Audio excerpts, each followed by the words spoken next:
విశాఖపట్నం. ఈ పేరు వినగానే మనందరికీ ఏం గుర్తొస్తుంది? ఆ బీచ్, ఆ సముద్రపు అలల శబ్దం, ఓడలు కదా? కాని ఎప్పుడైనా ఆలోచించారా అసలీ పేరు వెనుక ఎంత పెద్ద కథ దాగుంటుందో? ఒక ప్రదేశానికి దాని పేరే ఒక గుర్తింపు. మరి ఆ పేరు ఎలా వచ్చిందో తెలుసుకోవాలనే ఆసక్తి ఉంటుంది గదా? సరే, పదండి, ఈరోజు మనం విశాఖపట్నం పేరు వెనుకొన్న కథేంటో, దాని గతమేంటో చూద్దాం. అసలు ఒక ప్రదేశానికి పేరు ఎలా వస్తుంది? అది ఊరికే పెట్టేసే పదం కాదు కదా. దానికో చరిత్ర ఉంటుంది, దానికో ఆత్మ ఉంటుంది. కొన్ని పేర్లు మన పురాణాల్లోంచి వస్తాయి, కొన్నింటిని ఏ రాజులో పెడతారు, ఇంకొన్నైతే ఆ నేల స్వభావాన్ని బట్టి వస్తాయి. మరి మన విశాఖపట్నం కథ ఎక్కడ మొదలైంది చూద్దాం రండి. మన కథ ఎప్పుడో కొన్ని శతాబ్దాల క్రితం మొదలవుతుంది. పురాణాల ప్రకారం చూస్తే ఆంధ్ర వంశానికి చెందిన ఒక రాజుగారు కాశీకి తీర్థయాత్రకు బయల్దేరారట. అలా వెళ్తూ వెళ్తూ ఇప్పుడు మనం విశాఖపట్నం అంటున్న ఈ ప్రాంతంలో కాసేపు ఆగారట. అక్కడి ప్రకృతి సౌందర్యం చూసి ఆ రాజుకి భలే నచ్చిందట. ఇంకంతే, వెంటనే తన కులదైవమైన విశాఖేశ్వరుడికి అక్కడొక గుడి కట్టిచ్చేశారు.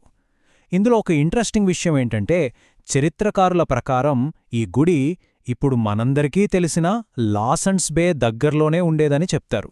ఆ విశాఖేశ్వరుడి గుడివల్లే ఈ ప్రాంతానికి విశాఖేశ్వరపురమని పేరొచ్చింది. అదే మెల్లగా విశాఖపట్నంగా మారిపోయింది. కాని అసలు కథ ఇక్కడే ఉంది. కాలక్రమంలో ఆ గుడి సముద్రపు అలల తాకిడికి తట్టుకోలేక నీళ్లలో కలిసిపోయిందని అంటారు. చూడండి, గుడి సముద్రంలో కలిసిపోయినా అది పెట్టిన పేరు మాత్రం ఇప్పటికీ మనతోనే ఉంది, చరిత్రలో నిలిచిపోయింది.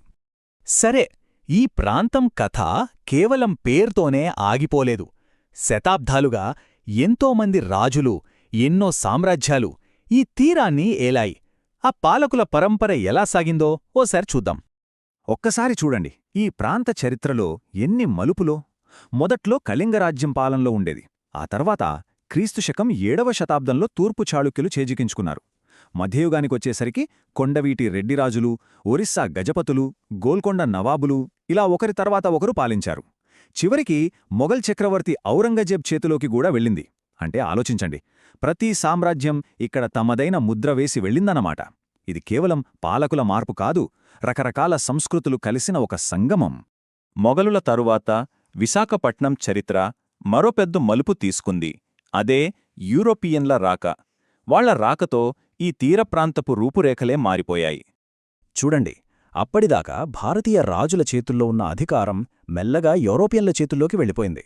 స్థానిక రాజుల మధ్య ఉన్న గొడవల వల్ల ఈ ప్రాంతం మొదట ఫ్రెంచ్ వాళ్ల కంట్రోల్లోకి వెళ్ళింది. ఆ తర్వాత చివరికి బ్రిటిష్ వాళ్ల పాలన కిందకొచ్చింది. అంటే శతాబ్దాలుగా సాగిన మన రాజుల పాలన ముగిసి వలస పాలన మొదలైందన్నమాట. సరే, మనం ఇప్పుడు చూస్తున్న విశాఖపట్నం జిల్లా మ్యాప్ ఉంది కదా, అది ఎప్పటినుంచో ఇలాగే లేదు. 20వ శతాబ్దంలో కొన్ని పరిపాలనా నిర్ణయాల వల్ల దాని స్వరూపం పూర్తిగా మారిపోయింది. అసలా మార్పులు ఎలా జరిగాయో తెలుసుకుందాం. మొట్టమొదటి పెద్ద మార్పొచ్చింది 1936లో. అప్పుడే ఒరిస్సా రాష్ట్రం ఏర్పడింది. ఒరిస్సా రాష్ట్రం ఏర్పడటంతో విశాఖ జిల్లాలో ఉన్న చాలా తాలూకాలను అటు బదిలీ చేసేశారు. అంటే బిస్సంకటక్, జయపురం, కోరాపుట్, మల్కనగిరి లాంటి కీలకమైన ప్రాంతాలన్నీ కొత్తగా ఏర్పడ్డ ఒరిస్సాలో కలిసిపోయాయి. ఈ మార్పుతో విశాఖ జిల్లా మ్యాప్ చాలా వరకు మారిపోయిందన్నమాట. ఆ తర్వాత మరో ముఖ్యమైన మార్పు వచ్చింది 1950లో. మనకు స్వాతంత్ర్యం వచ్చిన తర్వాత జరిగిన మొదటి పెద్ద విభజన ఇది. అప్పట్లో విశాఖపట్నం జిల్లా చాలా పెద్దగా ఉండేది. పరిపాలనకి చాలా కష్టంగా ఉందని చెప్పి దాన్ని రెండుగా విడగొట్టారు. అలా విడిపోయిన భాగమే కొత్తగా ఏర్పడిన శ్రీకాకుళం జిల్లా. ఇక చివరిగా జిల్లాకి ఇప్పటి రూపునిచ్చిన ఆఖరి విభజన.